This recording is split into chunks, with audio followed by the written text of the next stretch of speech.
Olá, sou Daniel Rodrigues, sou aluno do terceiro período de licenciatura em música da Universidade do Estado de Minas Gerais. Esse é um trabalho de história da música brasileira do professor Ulisses Coutinho. Essa música que eu acabei de tocar aqui chama-se Souzinha, uma quadrilha composta por Joaquim Antônio Calado. E a quadrilha é um ritmo que surgiu em Paris no século XVIII, como uma dança feita para casais, né? Composta para 4 casais.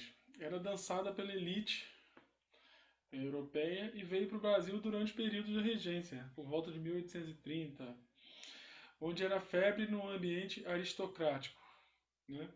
Da corte carioca, a quadrilha acabou caindo no gosto do povo. E ao longo do século XIX, a dança se popularizou no Brasil e se fundiu com manifestações brasileiras pré-existentes. Souzinha não é uma das músicas mais populares de Joaquim Calado. Joaquim Calado foi um flautista, né? Nascido em 1849 e desfrutava de grande popularidade no Rio de Janeiro imperial, por ser um flautista virtuoso, improvisador e compositor, cujos temas compostos por eles eram cantarolados pela grande maioria da população. Mestiço de família pobre, desde muito cedo conviveu com a música. Seu pai era professor, né? E lhe ensinou os primeiros passos, tanto na teoria musical, quanto na flauta, quanto no piano. Seu pai, além de professor de música, era pistonista e mestre de banda na Sociedade dos Artistas e na Sociedade Carnavalesca dos Zuavos. No início da sua fase adulta, Joaquim Calado teve aulas de regência, harmonia e composição com Henrique Alves de Mesquita. Essas aulas foram curtas, né? O Henrique Alves de Mesquita era um compositor brasileiro e foi o primeiro aluno do Conservatório de Música do Rio de Janeiro a ser enviado para a Europa para completar os estudos. Em Paris ele escreveu as óperas O Vagabundo e La Nuit au Château. Esta última chegou a ser apresentada em Paris. Por isso que as aulas do Joaquim Calado foram um curto período com ele, mas ele chegou a estudar com Henrique Alves de Mesquita. E aí, assim, questão de meses que ele começou a estudar, o Henrique Alves de Mesquita foi terminar os estudos em Paris. Voltando a Joaquim Calado, esse casou-se, né, e teve 4 filhos, sendo 3 meninas e um menino. E com a família para sustentar, né, ele passou a tocar flauta em concertos. Por exemplo, como segundo flautista no Teatro Ginásio Dramático. Inclusive se apresentou diante da família real várias vezes. Tocou também em bandas, conjuntos de salões, festas e clubes populares. E também foi professor do Imperial Conservatório de Música. A gente vai falar mais tarde sobre isso. Calado atualmente é conhecido como o pai do choro, pois sua figura sintetiza a união das danças de salões europeias, como as polcas, valsas, shotes, quadrilhas, como essa que eu apresentei, e mazurcas. Ele sintetizou com os ritmos africanos que já estavam estabelecidos no Brasil, mas não ganhavam força porque eles eram marginalizados, né? Então eles se encontravam apenas em terreiros e nos espaços marginalizados, ou seja, nos espaços que eram tidos como a margem da sociedade, né? Vale lembrar que o Rio de Janeiro, na segunda metade do século XIX, é o centro político, econômico e cultural do Brasil. E as diversas culturas se fundiam a todo momento, inclusive na música. Vou citar aqui alguns exemplos das transformações que as músicas passaram a ter, né? As polcas, muitas vezes, tornaram-se machiches ou tangos.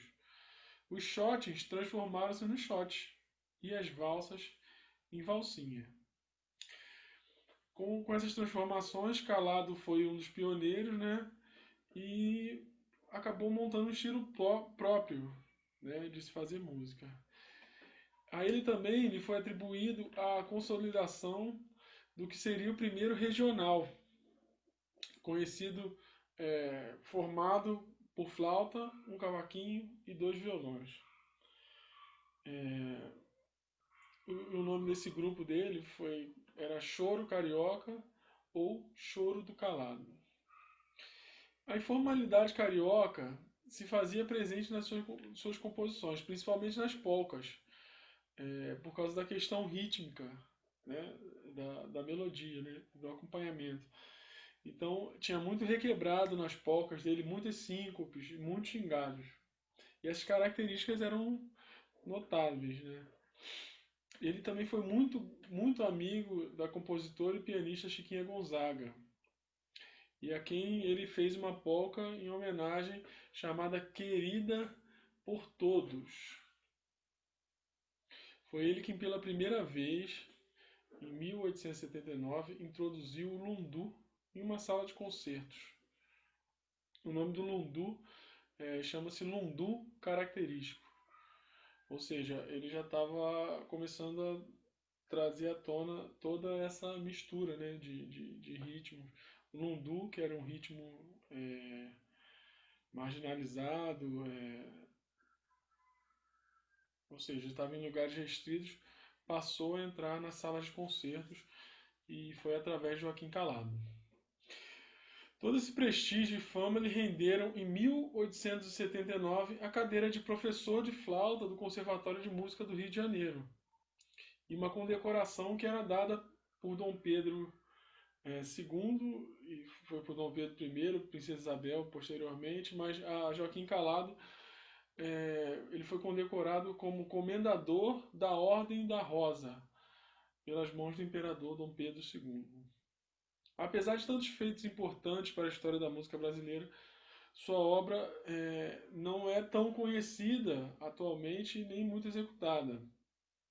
Se eu não me engano, Leonardo Miranda, um flautista, chegou a gravar um disco de Joaquim Calado por volta do início dos anos 2000, lá, 2005, 2004, não sei, não recordo a data. Vou até pesquisar. Então, estima-se que ele tenha deixado por volta de umas 66 obras. Sua última obra foi a mais conhecida polca, como a Flor Amorosa. Foi a polca mais conhecida. Ele compôs aos 31 anos, pouco antes de falecer por meningite. Após seu falecimento, Catulo da Paixão Cearense prestou uma homenagem a ele, pegando essa melodia de Flor Amorosa e compondo uma letra para ela, né? E essa música acabou se consagrando no cancioneiro nacional. Tendo em vista esse pioneirismo do Calado, né? É importante que a gente tenha em mente que ele foi um intermediador cultural, ou seja, ele pegou partes de uma cultura que era europeia, que ele estudou no início, estudou, né, através da sua vontade, e mesclou com a música que estava acontecendo vamos dizer assim, no gueto carioca, né, na parte mais marginalizada, né? Então esse intermédio que ele fez, né, que ele sintetizou e acabou se consolidando, né, de um modo criativo,